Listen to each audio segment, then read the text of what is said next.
வணக்கம். சிறுகதை நேர்மை ஆன மனைவி.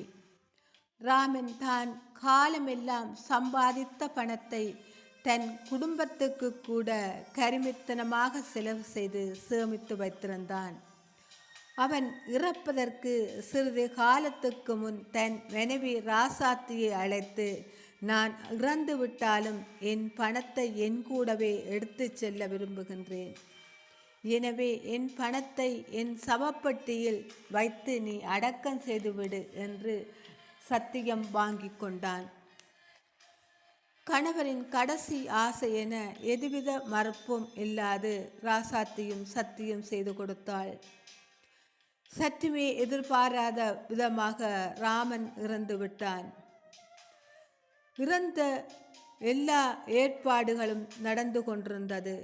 சவப்பெட்டி மூடும் போது அந்த நேர்மையான மனைவி ராசாத்தி, கொஞ்சம் பொறுங்கள் என கூறி சவப்பெட்டியில் ஒரு பேழையை வைத்து மூடச் செய்தாள்.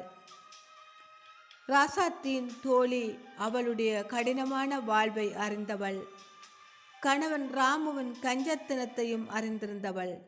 ஆகவே அவள் ராசாத்தியிடம் கேட்டாள், நீ முட்டாள்தனமாக அவர் சொன்னது போல் செய்து விட்டாயா என்று இரக்கமாக கேட்டாள். அதற்கு அந்த நேர்மையான மனைவி ராசாத்தி, அவர் சவப்பெட்டியில் பணத்தை வைப்பதாக என்னிடம் சத்தியம் வாங்கி கொண்டார். நான் எப்படி மாற்ற முடியும்? ஆனால் அவர் சேமிப்பு மொத்தத்தையும் பணமாக்கி என் கணக்கில் வங்கியில் போட்டுவிட்டு முழு தொகைக்கும் காசோலை வைத்து விட்டேன். அவர் போன இடத்தில் மாற்ற முடிந்தால் அவர் செலவு செய்து கொள்வதில் எனக்கு ஆட்சேபனை இல்லை என கூறினாள். நன்றி.